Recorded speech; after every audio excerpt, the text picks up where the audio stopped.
ಇನ್ನು ನಾಳೆ ಬಿಜೆಪಿಯ ಪಟ್ಟಿ ಬಿಡುಗಡೆ ಆಗಬಹುದು. ಮೋದಿ ನೇತೃತ್ವದಲ್ಲಿ ಕೇಂದ್ರೀಯ ಚುನಾವಣಾ ಸಮಿತಿ ಸಭೆ ಸೇರ್ತಾ ಇದೆ. ಸಭೆಯಲ್ಲಿ ನಾಳೆ ಸಂಜೆ 6 ಗಂಟೆಗೆ ನಡೆಯುವಂತಹ ಚುನಾವಣಾ ಸಮಿತಿಯ ಸಭೆಯಲ್ಲಿ ಒಂದು ತೀರ್ಮಾನಕ್ಕೆ ಬರಲಾಗುತ್ತೆ.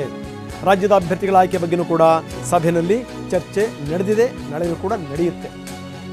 ಪ್ರಧಾನಿ ಮೋದಿ ನಡ್ಡಾ ನೇತೃತ್ವದಲ್ಲಿ ನಾಳೆ ನಡೆಯುವಂತಹ ಸಭೆ. ಎರಡನೇ ಪಟ್ಟಿನಲ್ಲಿ 100ಕ್ಕೂ ಹೆಚ್ಚು ಅಭ್ಯರ್ಥಿಗಳ ಹೆಸರನ್ನು ಘೋಷಣೆ ಮಾಡಬಹುದು. ಮೊದಲ ಪಟ್ಟಿಯಲ್ಲಿ 195 ಅಭ್ಯರ್ಥಿಗಳ ಹೆಸರನ್ನ ಘೋಷಣೆ ಮಾಡಿತು. ಇನ್ನು 100 ಜನರ ಹೆಸರನ್ನ ಘೋಷಣೆ ಮಾಡಬಹುದು ಅಂತ. ಸಭೆ ಆದ ನಂತರ ಅಭ್ಯರ್ಥಿಗಳ ಪಟ್ಟಿ ಬಿಡುಗಡೆ ಆಗುತ್ತೆ. ನಾಳೆ ನಡೆಯುವಂತಹ meeting very important meeting. Modi ನೇತೃತ್ವದಲ್ಲಿ ನಡೆಯುವಂತಹ ಕೇಂದ್ರೀಯ ಚುನಾವಣಾ ಸಮಿತಿಯ ಮೀಟಿಂಗ್.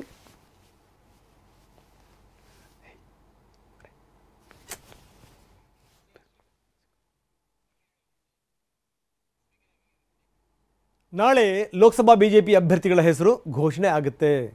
ರಾಜ್ಯದ ನಾಯಕರುಗಳು ಸೇರಿದಂಗೆ ನಿಮ್ಮ ಉಬ್ಬಿದ ರಕ್ತನಾಳಗಳ ಸಮಸ್ಯೆಗೆ ಎವಿಸ್ ಆಸ್ಪತ್ರೆಯಲ್ಲಿ ಕೇವಲ 30 ನಿಮಿಷದ ಲೇಸರ್ ಚಿಕಿತ್ಸೆಯೊಂದಿಗೆ ಮುಕ್ತಿ ಹೊಂದಬಹುದು.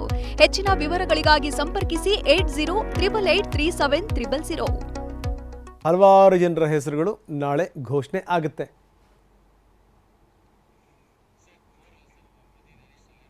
ಬನ್ನಿ, ನಮ್ಮ ಪ್ರತಿನಿಧಿ ಹರೀಶ್ ಈಗ ನಮ್ಮೊಂದಿಗೆ ನೇರ ಸಂಪರ್ಕದಲ್ಲಿದ್ದಾರೆ. ಹರೀಶ್, ಬಹಳ ಗಮನಿಸಬೇಕಾದಂಥ ಸಂಗತಿ, ಕಾಂಗ್ರೆಸ್ ಅಂತೂ ಇಂತೂ ಅಳೆದು ತೂಗಿ ಮೊದಲ ಪಟ್ಟಿನ ಬಿಡುಗಡೆ ಮಾಡಿದೆ. ರಾಜ್ಯದ 7 ಅಭ್ಯರ್ಥಿಗಳ ಹೆಸರುಗಳು, ಜೊತೆಗೆ ಏನು ಅಂತಂದರೆ ರಾಷ್ಟ್ರ ನಾಯಕರ ಹೆಸರು. ಅಪ್ಪಿತಪ್ಪಿ ಅಮೇಥಿಯ ಬಗ್ಗೆ ಯಾವುದೇ ಚರ್ಚೆ ಮಾಡ್ತಾನೇ ಇಲ್ಲ ರಾಹುಲ್ ಗಾಂಧಿಯವರು. ಈಗ ಎಲ್ಲೋ ಒಂದು ಕಡೆಗೆ ಈ ಗಾಂಧಿ ಕುಟುಂಬವೇ ಆ 2 ಕ್ಷೇತ್ರಗಳನ್ನು ಬಿಟ್ಟು ಬಿಡುತ್ತೇನೋ ಅನ್ನುವಂಥ ಪ್ರಶ್ನೆಗಳು ಕೂಡ ಈಗ ಎದ್ದಿವೆ. ಪ್ರಶ್ನೆ ಬೇರೆ. ಸೊ ಈ ವಿಚಾರಕ್ಕೆ ಸಂಬಂಧಪಟ್ಟಂಗೆ ಕೇವಲ 7 ಜನಕ್ಕೆ ಮಾತ್ರ ಯಾಕೆ ಸೀಮಿತ ಆಯಿತು? ಇದರಲ್ಲಿ ಎಷ್ಟರ ಮಟ್ಟಿಗೆ ಕಾಂಪಿಟೇಷನ್ ಇದೆ, ಏನು ಎತ್ತಾದ ರಿಪರ್ಕೇಷನ್ಸ್ಗಳೇನು, ಅದೆಲ್ಲವನ್ನು ನೋಡೇ ಏನಾದರೂ ಪಟ್ಟಿ ಬಿಡುಗಡೆ ಮಾಡಿದಾರಾ? ಏನು ಕತೆ ಇದು? ಹೌದು ರಂಗನಾಥ್, ಡಿ.ಕೆ. ಶಿವಕುಮಾರ್ ಅವರು ಹೇಳಿರೋ ಪ್ರಕಾರನೇ ಸಿಇಸಿ ಸಭೆಯಲ್ಲಿ ಅರ್ಧದಷ್ಟು ಕ್ಷೇತ್ರಗಳ ಬಗ್ಗೆ ಚರ್ಚೆ ನಡೆದಿದೆ. ಅಂದರೆ ಕರ್ನಾಟಕದ 28 ಕ್ಷೇತ್ರಗಳ ಪೈಕಿ 14-15 ಕ್ಷೇತ್ರಗಳ ಬಗ್ಗೆ ಮೊದಲ ಸಿಇಸಿ ಸಭೆಯಲ್ಲಿ ಚರ್ಚೆ ನಡೆದಿದೆ. ಇಂತಹ ಸಂದರ್ಭದಲ್ಲಿ ಕೇವಲ 7 ಸ್ಥಾನಗಳನ್ನು ಮಾತ್ರ ಯಾಕೆ ಬಿಟ್ಟರು ಅನ್ನುವಂಥದ್ದು ಕೂಡ ಸಾಕಷ್ಟು ಚರ್ಚೆ ನಡೀತಾ ಇದೆ. ಇಲ್ಲಿ ಮುಖ್ಯವಾಗಿ ನಾವು ನೋಡೋದಾದ್ರೆ ಬಿಜೆಪಿ ಇನ್ನೂ ಕೂಡ ಕರ್ನಾಟಕದ ಒಂದೇ ಒಂದು ಸೀಟ್ಗಳನ್ನು ಕೂಡ ಅನೌನ್ಸ್ ಮಾಡಿಲ್ಲ.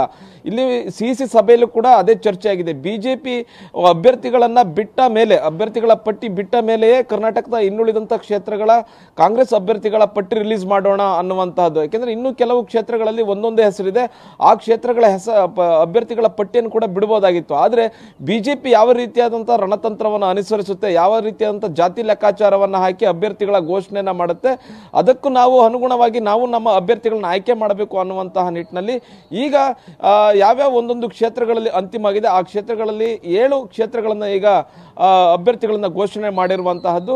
ಬಿಜೆಪಿಯ ಫಸ್ಟ್ ಲಿಸ್ಟ್ ರಿಲೀಸ್ ಆಗಲಿ, ಅಂದ್ರೆ ಕರ್ನಾಟಕದ ಫಸ್ಟ್ ಲಿಸ್ಟ್ ರಿಲೀಸ್ ಆಗಲಿ, ನಂತರ ನೋಡೋಣ ಅನ್ನುವಂತಹ ನಿಟ್ಟಿನಲ್ಲಿ ಚರ್ಚೆ ನಡೆದಿದೆ. ಹಾಗಾಗಿ ಕೇವಲ 7 ಸ್ಥಾನಗಳನ್ನ ಮಾತ್ರ ಘೋಷಣೆ ಮಾಡಿರುವಂತಹದ್ದು. ಇನ್ನು ಮುಖ್ಯವಾಗಿ ರಾಹುಲ್ ಗಾಂಧಿ ಅವರ ವಿಚಾರವಾಗಿ ನೋಡೋದಾದ್ರೆ, ರಾಹುಲ್ ಗಾಂಧಿ ಅವರು ಅಮೇಥಿಯಲ್ಲಿ ಸ್ಪರ್ಧೆ ಮಾಡಲಿಕ್ಕೆ ಇನ್ನೂ ಅವಕಾಶ ಇದೆ. ಆ ಉತ್ತರ ಪ್ರದೇಶದ ಯಾವುದೇ ಕ್ಷೇತ್ರಗಳ ಬಗ್ಗೆ ಕಾಂಗ್ರೆಸ್ ಹೈಕಮಾಂಡ್ ಯಾವುದೇ ನಿರ್ಧಾರವನ್ನು ಇನ್ನೂ ತೆಗೆದುಕೊಂಡಿಲ್ಲ. ರಾಹುಲ್ ಗಾಂಧಿ ಅವರು ಭಾರತ್ ಜೋಡೋ ನ್ಯಾಯ ಯಾತ್ರೆ ಮಾಡುವಂತಹ ಸಂದರ್ಭದಲ್ಲೂ ಕೂಡ ಅವರು ಅಮೇಥಿಗೆ ಪ್ರವಾಸವನ್ನ ಕೈಗೊಳ್ತಾರೆ. ಅಲ್ಲಿನ ಜನರು ಕೂಡ, ಅಲ್ಲಿನ ಕಾಂಗ್ರೆಸ್ ಕಾರ್ಯಕರ್ತರು ಕೂಡ ರಾಹುಲ್ ಗಾಂಧಿ ಅವರೇ ಮತ್ತೆ ಸ್ಪರ್ಧೆ ಮಾಡಬೇಕು, ಈ ಬಾರಿ ಗೆಲ್ಲುವಂತಹ ಚಾನ್ಸಸ್ ಜಾಸ್ತಿ ಇದೆ ಅನ್ನುವಂತಹದನ್ನ ಅಭಿಪ್ರಾಯವನ್ನ ವ್ಯಕ್ತಪಡಿಸಿದ್ರು. ಹೀಗಾಗಿ ರಾಹುಲ್ ಗಾಂಧಿ ಅವರು ಅಮೇಥಿಯಿಂದನೂ ಕೂಡ ಸ್ಪರ್ಧೆ ಮಾಡುವಂತಹ ಸಾಧ್ಯತೆ ಇದೆ. ಇನ್ನು ರಾಯ್ಬರೇಲಿಯಲ್ಲಿ ಈಗ ಸಂಸದರಿದ್ದಂತಹ ಸೋನಿಯಾ ಗಾಂಧಿ ಅವರು ಈಗ ರಾಜ್ಯಸಭೆಗೆ ಹೋಗಿರುವಂತಹದ್ದು. ಈಗ ಈ ಬಾರಿ ರಾಯ್ಬರೇಲಿಯಿಂದ ಸೋನಿಯಾ ಗಾಂಧಿ ಅವರು ಸ್ಪರ್ಧೆ ಮಾಡೋದಿಲ್ಲ ಅನ್ನುವಂತಹದ್ದು ಖಚಿತವಾಗಿದೆ. ಹೀಗಾಗಿ ಪ್ರಿಯಾಂಕಾ ಗಾಂಧಿ ಅವರು ರಾಯ್ಬರೇಲಿಯಿಂದ ಸ್ಪರ್ಧೆ ಮಾಡ್ತಾರಾ ಅನ್ನುವಂತಹ ಚರ್ಚೆಗಳು ನಡೀತಾ ಇದೆ. ಕಳೆದ 2-3 ದಿವಸಗಳಿಂದ ಅಲ್ಲಿನ ಕಾರ್ಯಕರ್ತರು ಪ್ರಿಯಾಂಕಾ ಗಾಂಧಿ ಅವರು ಬರಬೇಕು, ಇಲ್ಲಿ ಸ್ಪರ್ಧೆಯನ್ನ ಮಾಡಬೇಕು, ಕಾಂಗ್ರೆಸ್ ಸಾಂಪ್ರದಾಯಿಕವಾಗಿ ಗೆಲ್ತಾ ಬಂದಿರತಕ್ಕಂತಹ ರಾಯ್ಬರೇಲಿ ಕ್ಷೇತ್ರವನ್ನ ಉಳಿಸ್ಕೊಳ್ಬೇಕು ಅನ್ನುವಂತ ನಿಟ್ಟಿನಲ್ಲಿ ಅಲ್ಲಿನ ಕಾರ್ಯಕರ್ತರು ಒತ್ತಾಯವನ್ನು ಕೂಡ ಮಾಡ್ತಾ ಇದ್ದಾರೆ.